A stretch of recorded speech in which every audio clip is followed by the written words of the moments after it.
ಗೊತ್ತಿರೋಂಗೆ ಹಲವಾರು ದಿನಗಳಿಂದ ಎಲ್ಲ ಜಾತಿಯ ಪ್ರಮುಖರು ಏನಿವತ್ತು ಜಾತಿ ಕಾಲಮಲ್ಲಿ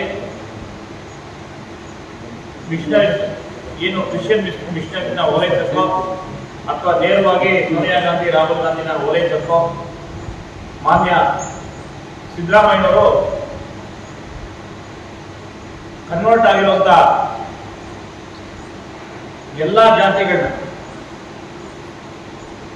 ಮುಸ್ಲಿಂ ಸಮಾಜವನ್ನ ಹೊರತುಪಡಿಸಿ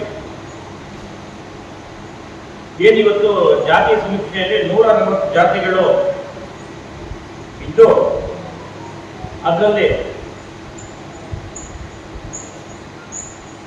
ಮುಸ್ಲಿಂ ಸಮಾಜವನ್ನು ಹೊರತುಪಡಿಸಿ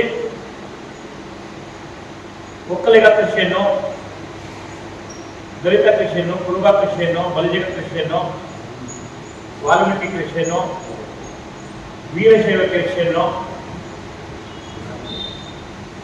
ಬ್ರಾಹ್ಮಣ ಕ್ರಿಶ್ಚಿಯನ್ ಈ ತರ ಏನು ಒಂದಾಗಿರುವಂತ ಹಿಂದೂ ಸಮಾಜವನ್ನ ಸಂವಿಧಾನ ಬಾಹಿರವಾಗಿ ಇವತ್ತು ಮಾಡಕ್ ಹೊರಟಿದ್ದಾರೆ. ಸಾಕಷ್ಟು ವಿರೋಧಗಳು ಸ್ವಪಕ್ಷೀಯರಿಂದನೇ ವಿರೋಧ ಆದ್ರೆ ಕೂಡ ಎಲ್ಲ ಒಂದ್ ಕಡೆ ಕೈ ಬಿಡ್ತಾರೆ ಅಂತ ನಾವು ಅನ್ಕೊಂಡಿದ್ವಿ. ಏನು ಸರ್ಕಾರ ನೇರ ಕ್ರೈಸ್ತ ಮಿಷನರಿಗೆ ಒಪ್ಪಂದ ತಗೊಂಡಂಗೆ ಇವತ್ತು ಹಿಂದೂ ಧರ್ಮನ ಒಡೆಯಕ್ಕೆ ಹುನ್ನಾರ 100% ಹುನ್ನಾರನೇ ಇದೆ. ಏನು ಇವತ್ತು ಸರ್ಕಾರ ಮುಸ್ಲಿಂನ ಓಲೈಕೆ ಮಾಡ್ಕೊಂಡು ಬರ್ತಾ ಇತ್ತು, ಇವಾಗ ಕ್ರೈಸ್ತರನ್ನ ಓಲೈಕೆ ಮಾಡುವಂತ ನೇರವಾಗಿ ಹಿಡಿದಿರೋದು ಮಾನ್ಯ ಸಿದ್ದರಾಮಯ್ಯನವರು ಯೋಚನೆ ಮಾಡಬೇಕಾಯ್ತು. ಏನು ವಿರೋಧ ಪಕ್ಷಗಳ ಎಷ್ಟೇ ಹೋರಾಟಕ್ಕೆ ಮಣೆ ಆಗ್ತಾ ಇರಲಿಲ್ಲ, ಆದ್ರೆ ಸ್ವಪಕ್ಷೀಯರೇ ಇವತ್ತು ಟೇಬಲ್ ತಟ್ಟಿ ವಿರೋಧ ವ್ಯಕ್ತಪಡಿಸಿದ್ರು ಕೂಡ ಯಾವುದೇ ರೀತಿ ಅದಕ್ಕೆ ಮಾನ್ಯತೆ ಕೊಡ್ತಾ ಇಲ್ಲ. ಸಿದ್ದರಾಮಯ್ಯರ ಈ ಮನಸ್ಥಿತಿ ಹಿಂದೂ ಧರ್ಮನ ಒಡೆಯುವಂತ ಒಂದು ದೊಡ್ಡ ಷಡ್ಯಂತ್ರ, ಇದು ಇವರು ಪ್ರಮುಖ ಪಾತ್ರ ವಹಿಸ್ತಾರೆ ಅಂತ ನಮ್ಮ ಅನಿಸಿಕೆ. ನೋಡ್ಬೇಕಂದ್ರೆ ಇವತ್ತು ಕಾಂಗ್ರೆಸ್ ಹಲವಾರು ವರ್ಷದಿಂದ ಇದನ್ನೇ ಮಾಡ್ಕೊಂಡು ಬಂದಿತ್ತು.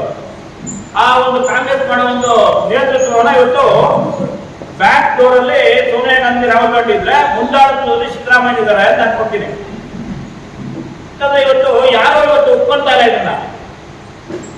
ಇವತ್ತು ನಿನ್ನೆ ಮಾನ್ಯ ಗುರುಜಿಗಳು, ಒಕ್ಕಲಿಗ ಸಮಾಜದ ಗುರುಜಿಗಳು ಸೇರಿದ್ರು, ಅವರು ಕೂಡ ಇದಕ್ಕೆ ವಿರೋಧ ವ್ಯಕ್ತಪಡಿಸಿದ್ದಾರೆ.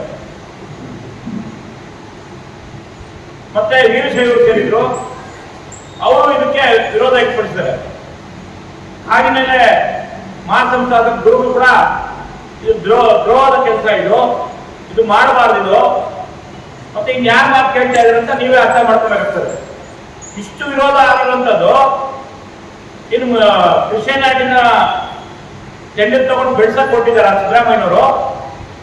ಜನರಿಗೆ ಮಾಹಿತಿ ಕೊಡ್ಬೇಕು. ಅವರು ಇದರ ಹಿಂದೆ ಏನು ಕನ್ವರ್ಟ್ ಆಗ್ತಾರೆ, ಆಯ್ತು ಕನ್ವರ್ಟ್ ಆಗಿದ್ದಾರೆ, ಕ್ರಿಶ್ಚಿಯನ್ ಅಂತಾನೆ ಆಗ್ಬೇಕದು.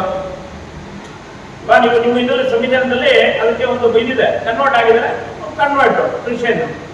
ಅದು ಮತ್ತೆ ಕುರುಬ ಕ್ರಿಶ್ಚಿಯನ್, ದಲಿತ ಕ್ರಿಶ್ಚಿಯನ್. ಯಾಕೆ ಇವತ್ತು ನಾನಾ ಜಾತಿಗಳು ಮುಸ್ಲಿಂ ಅಲ್ಲಿ ಇಲ್ವಾ? ಮುಸ್ಲಿಂ ಯಾಕೆ ನೀವು ಪ್ರತ್ಯೇಕವಾಗಿ ಮಾಡ್ತಾ ಇದ್ರಿ? ಹುನ್ನಾರ ಏನಿದು? ಉತ್ತರ ಹೇಳ್ಬೇಕಲ್ವ ಸಿದ್ದರಾಮಯ್ಯ ಇದಕ್ಕೆ?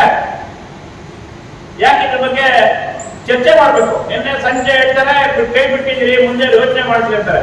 ಇಲ್ಲ ಇವತ್ತು ಹೇಳ್ತಾರೆ ಮಾಡೇ ಸೇರ್ತೀರಿ ಅಂತಾರೆ. ಈ ಒಂದು ಕಾರಣಕ್ಕೆ ಏನಿವತ್ತು ಸಾಕಷ್ಟು ಉದಾಹರಣೆಗೆ ನಾನು ಹೇಳಕೊಟ್ಟೆ, ಲಿಂಗಾಯತ ಕ್ರಿಶ್ಚಿಯನ್, ಒಕ್ಕಲಿಗ ಕ್ರಿಶ್ಚಿಯನ್, ಬ್ರಾಹ್ಮಣ ಕ್ರಿಶ್ಚಿಯನ್, ಮಡಿವಾಳ ಕ್ರಿಶ್ಚಿಯನ್, ನೇಕಾರ ಕ್ರಿಶ್ಚಿಯನ್, ವಲಯ ಕ್ರಿಶ್ಚಿಯನ್, ಮಾರ್ಮಿಡಿ ಕ್ರಿಶ್ಚಿಯನ್, ಬಂಜಾರ ಕ್ರಿಶ್ಚಿಯನ್, 48 ಅನಧಿಕೃತ ಕ್ರೈಸ್ತ ಜಾತಿಗಳನ್ನ ಕೈ ಬಿಟ್ಟಿರುವ ಈ ಒಂದು ಕಾಂಗ್ರೆಸ್ ಸರ್ಕಾರ ಒಂದೇ ಒಂದು ಕ್ರಿಶ್ಚಿಯನ್ ಅಂತ ಸೇರ್ಸಕ್ ಕೊಟ್ಟಿರೋದು ಎಷ್ಟು ಸಮಂಜಸ? ಯಾರು ಉತ್ತರ ಕೊಡೋದು ಇದು?